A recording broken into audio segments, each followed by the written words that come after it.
I did not do a prepared presentation because I could speak on these subjects for hours.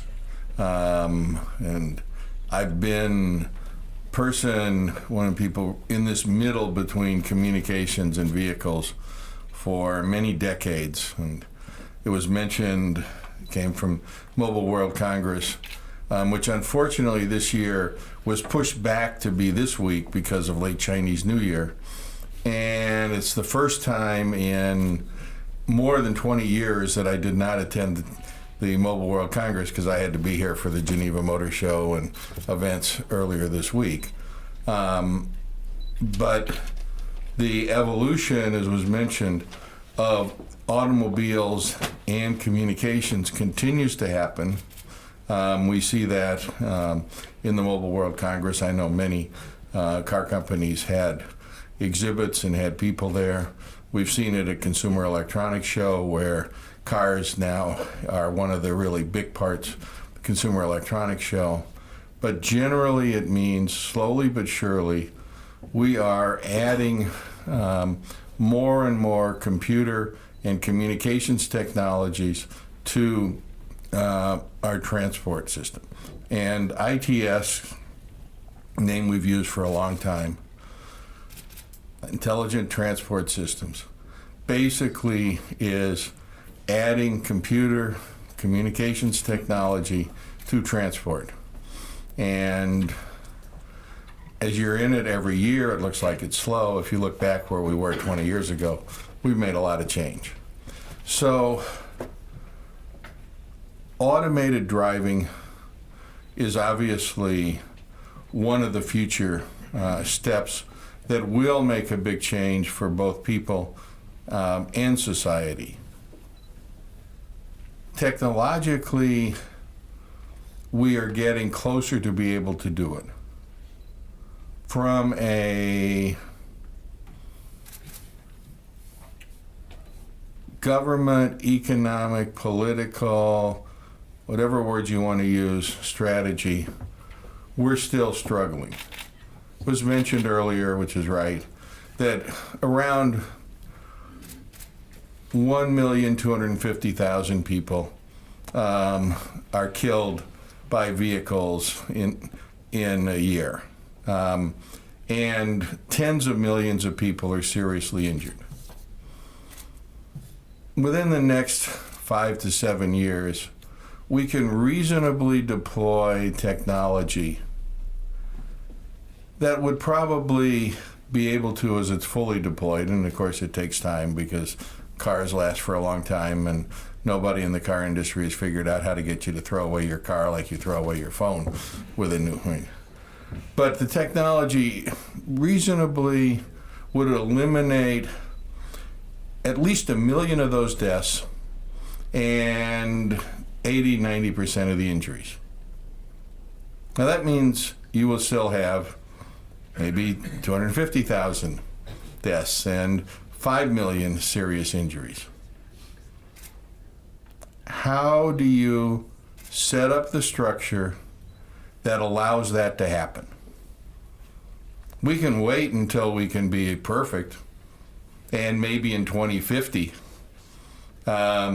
we might be able to do it. In the meantime, between 2025 and 2050, we've killed unnecessary 20 million people. Finding that avenue, and it comes with UNECE, it comes with the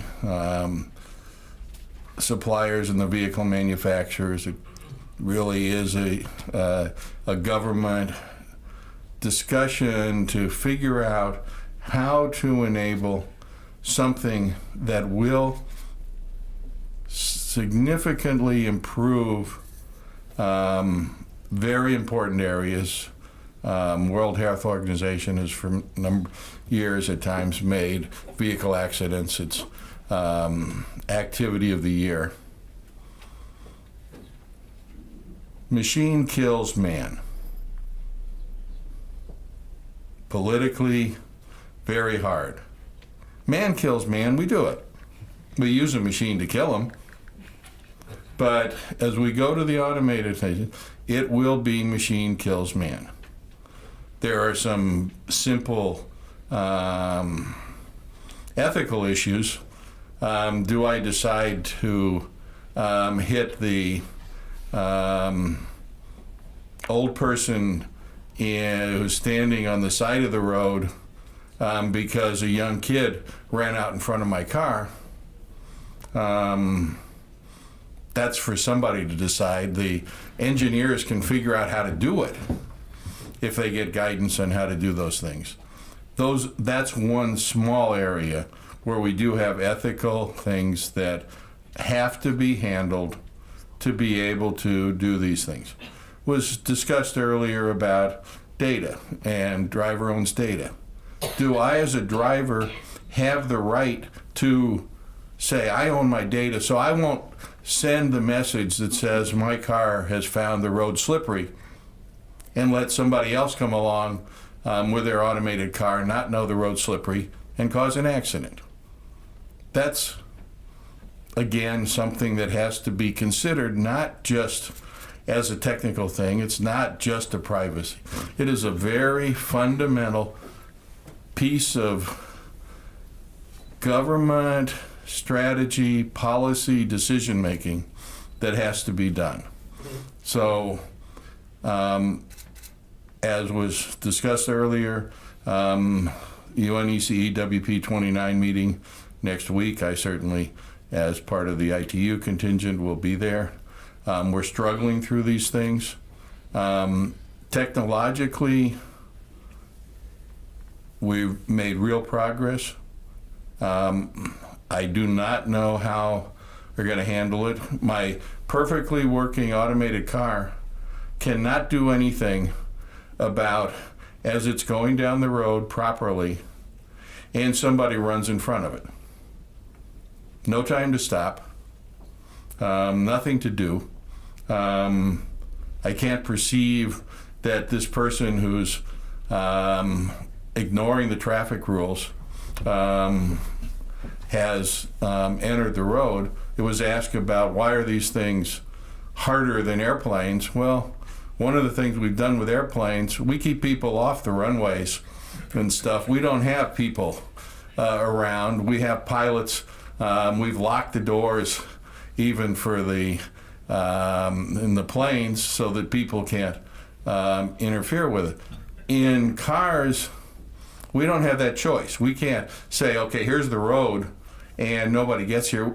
On motorways, we mostly do that unless you go to some parts of the world in Africa or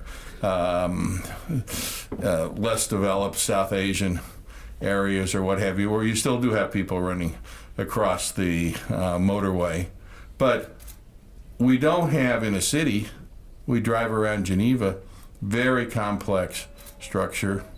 We can't tell bicyclists and pedestrians and what have you, well, just stay away from our roads. So they're going to be there. And they're going to do things that aren't right. And do we wait until we absolutely find out some way electronically that we can read people's minds and figure out what they're going to do? Or do we figure out effective ways to put out the technology that is politically acceptable? And every car company is terrified of the headlines of their car killed somebody, and somebody important or a young kid or what have you, doesn't matter. They can't handle that without having really support. And that's where I think the work from Eva and her people are really important as we look forward. It's not just the regulations. It's everything that we have to put together. So with that, I'll leave it. Think about it. Us who are doing the technology, much as we would like to be able to do things without government involvement, for this, we have no choice. So thank you.